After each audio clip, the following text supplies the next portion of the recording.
दोस्तों जय माता दी।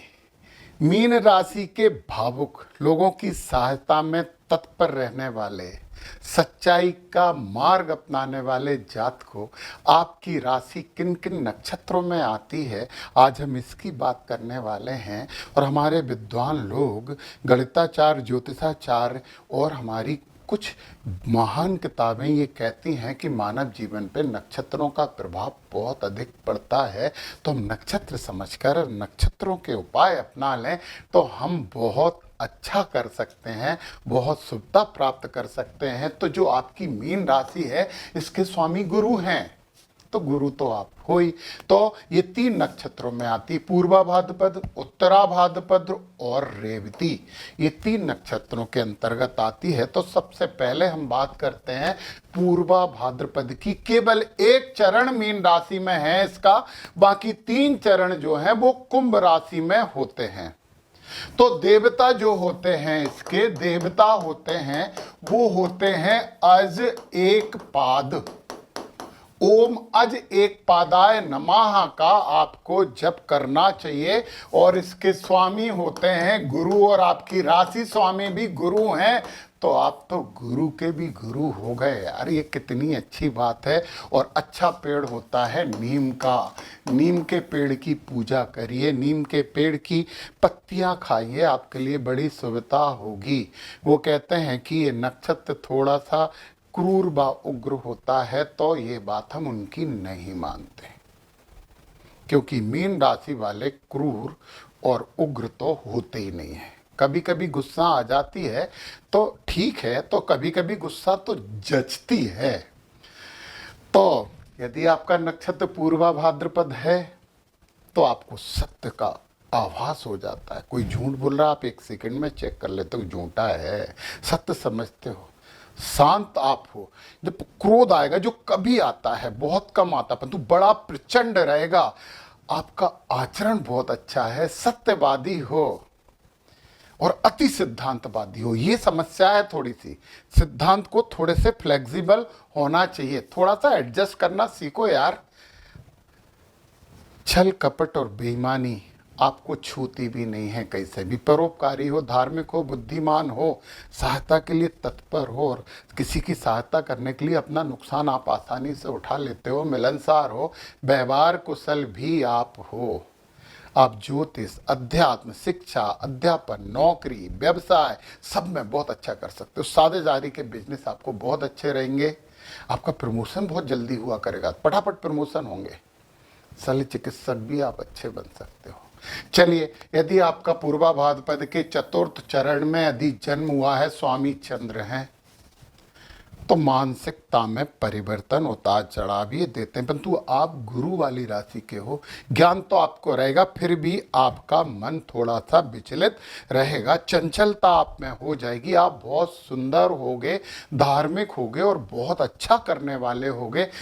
शंकर जी की भी आराधना आपको करना चाहिए। ओम नमः शिवाय और पूर्णिमा के दिन चंद्रमा के देखते हुए ओम सोम सोमाय नमः, ओम सोम सोमाय नमः, ओम सोम सोमाय नमः का जप करिए, बड़ा अच्छा होगा। चलिए, मीन राशि के जो दूसरे नक्षपद हैं, उत्तर भाद्रपद, हम उत्तरा भी बोलते हैं, कई लोग उत्तर भी बोलते हैं, तो इसके बारे में हम बात करते हैं। तो दोस्तों, उत्तरा भाद्रपद के जो देवता होते हैं वो होते हैं अहेर बुधन्य। अहेर बुधन्य के सेवा करिए, पूजा करिए। तो इसे आप गूगल पे सर्च करके पता कर सकते हो। और स्वामी होते हैं शनि, और जब किसी नक्षत्र के स्वामी शनि हो जाते हैं तो कर्मठ तो वो बनाते ही बनाते हैं। तो आपका गुरुओं का सम्मान करना है और शंकर भगवान की पूजन आप जरूर करिए। और आपका जो पेड़ होता है वो नीम भी होता है और कदम भी होता है, तो दोनों पेड़ों की पूजन कर सकते हो और बड़ी सुविधा आपको इसमें प्राप्त होने वाली है। आप बाचाल होते हो परंतु आप जीतते हो, विजेता होते हो, बहुत ज़्यादा धर्म पारायण होते हो, पारिवारिक होते हो, परिवार में बड़े आनंदित रहते हो, उदार होते हो, मित्र भी आपके बहुत होते हैं, कल्पनाएं आपकी ज़्यादा होती हैं, काल्पनिक तो होते हैं। चरित्र अच्छा है और हौसला भी है, मेहनती है, रहस्यमयी विद्याओं को आप जानने वाले होते हो, शास्त्र ज्ञाता हो। बस ये है कि आप किसी भी परिस्थिति में जल्दी नहीं घुल पाते हो, उसमें थोड़ी सी देर लगती है।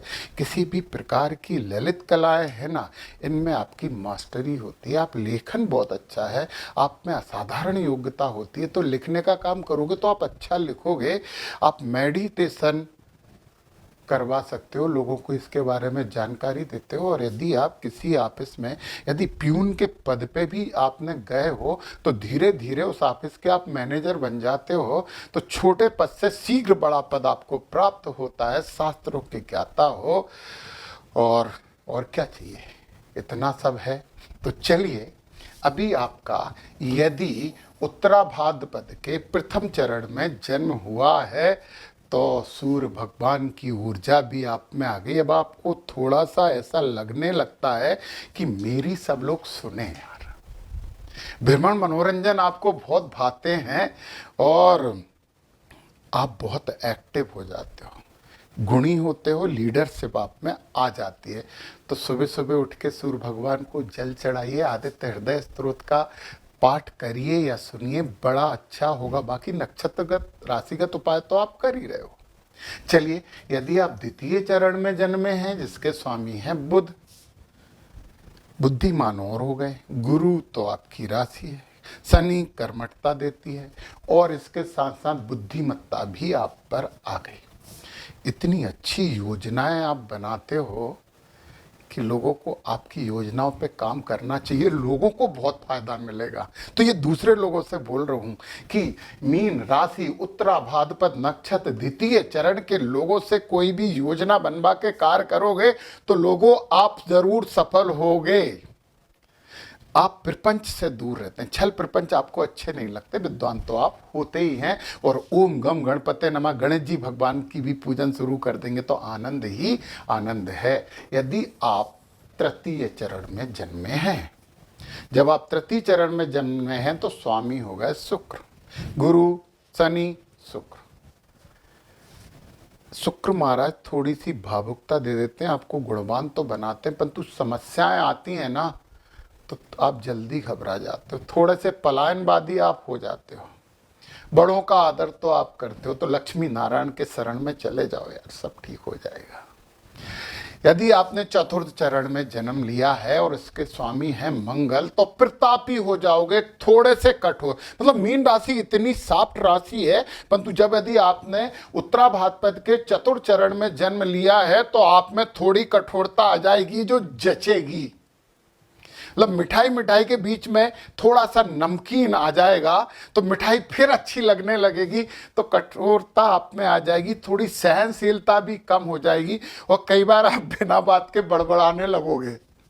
यार इस पे नियंत्रण करो, हनुमान जी की आराधना करो, जितने अच्छे से कर सकते हो करो। तो ये बड़बड़ाने वाली आदत जो सबके लिए समस्या है ना, उससे आपको मुक्ति मिलेगी। और पता आपके लिए शुभ नक्षत्र कौन कौन से हैं? पुनर्वसु, विशाखा, पूर्वा भाद्रपद। ऐसे लोगों पर विश्वास करिए, ऐसे नक्षत्रों में काम करिए तो बड़ा अच्छा होगा। चलिए, मीन राशि का हम तीसरे नक्षत्र की बात करते हैं। ये नक्षत्र है रेवती। ये माना जाता है कि 27 नक्षत्रों में सबसे शुभ नक्षत्र रेवती होता है।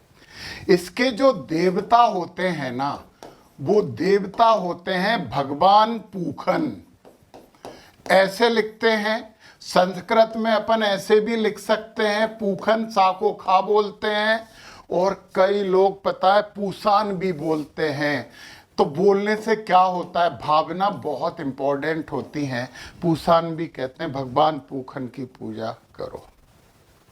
स्वामी होते हैं गुरु, और कई जगह कई बुकों में बुध भी माना जाता, तो अपन दोनों ही बोल देते हैं ना। अपना क्या है, गणेश जी की भी आराधना कर रहे हैं तो स्वामी गुरु हैं, और कुछ लोग कहते हैं कि बुध हैं, तो हमें इससे कोई ज़्यादा अंतर नहीं पड़ता है।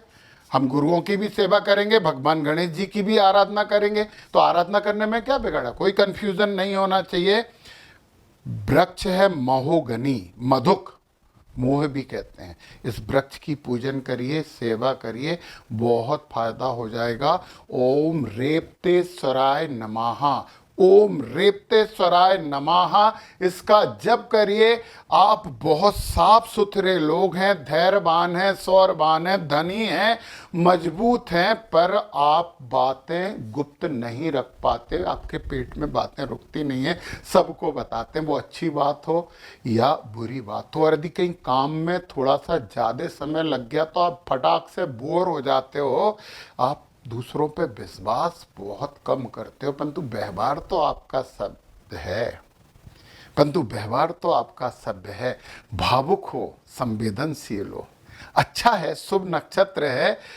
अनुसंधान का हर क्षेत्र आपके लिए बहुत फायदेमंद है। पुरातत्व वेत्ता आप बहुत अच्छे बनते हो। ज्योतिष, वास्तु, खगोल और प्रबंधन, ये सब काम आपके लिए बने हुए हैं। और पता आप रत्नों के भी बहुत अच्छे व्यापारी हो सकते हो। यदि ये कर सकते हो तो करिए। यातायात के तो कोई भी क्षेत्र हो उसमें आप मास्टर होते हो। चलिए, यदि आपने मीन राशि में रेवती नक्षत्र में जन्म लिया है और प्रथम चरण में आप आ गए हो, तो गुरु महाराज आ गए। गुरु पहले भी हैं, बीच में आपके फिर गुरु आ गए।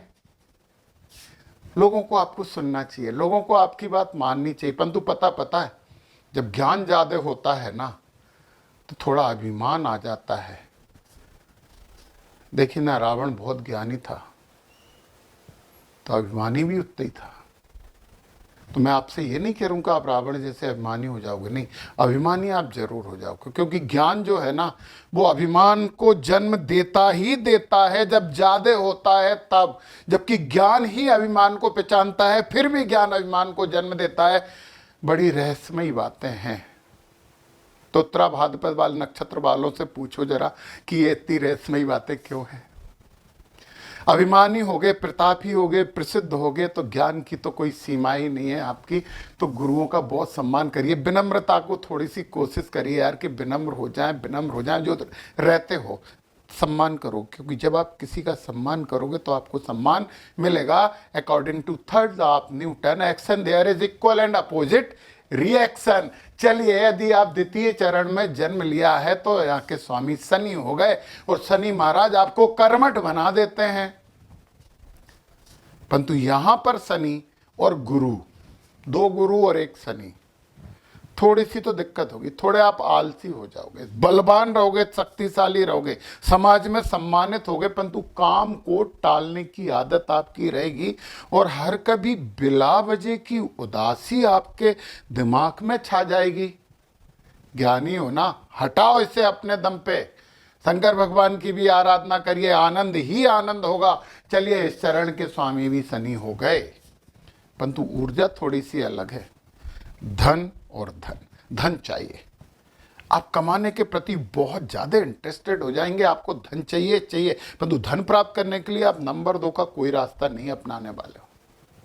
विजेता तो आप होगे, प्रतियोगिताओं में तो आप जीतोगे। करिए प्रतियोगिता, अपने प्रतियोगियों को आप परास्त करके मानोगे। शंकर भगवान की भी आराधना शुरू करिए, बड़ी सुविधा होगी। और यदि अब आप चतुर्थ चरण में जन्मे हो, चरण चौथा है, इसके स्वामी हैं गुरु, तो फिर शास्त्र ज्ञाता हो जाओगे और हर चीज में गाता हो जाओगे, नीति निपुण हो जाओगे, योग्य व उत्तम गुण आपके पास रहेंगे चतुर्थ चरण में। फिर मैं एक बात बोल रहा हूँ कि यहाँ पे भी अहम और अहंकार से थोड़ा सा बचना आपके लिए बहुत जरूर है। गुरुओं की आप सेवा कर ही रहे हो, गणेश जी की भी आप सेवा कर रहे हो, और जो भगवान पूखन है उनकी भी आप सेवा कर रहे हो, महुआनी के पेड़ को भी आप पूज रहे हो, तो सब कुछ अच्छा होगा आपके लिए। अच्छे नक्षत्र हैं उत्तरा, भाद्रपद, पुख और अनुराधा। ऐसे नक्षत्र के लोगों पर विश्वास कीजिए, नक्षत्रों में शुभ काम शुरू कर सकते हो। आपको बिल्कुल ये नहीं देखना कि कौन से नक्षत्र शुभ हैं कौन से अशुभ हैं, आपके लिए शुभ है। भाई एक चीज ये है कि एक खरगोश को हरी घास दिखी तो खरगोश के लिए वो घास शुभ है, परंतु वहां शेर बैठा है, शेर के लिए वो खरगोश शुभ है। तो सबकी, और खरगोश के लिए वो अशुभ जगह हो गई। तो एक सिंपल सी बात है कि शुभता अलग अलग लोगों के लिए अलग अलग मायने रखती है। आप अच्छा करेंगे, आप भावुक हैं, संवेदनशील हैं, सत्यवादी हैं। जय माता दी।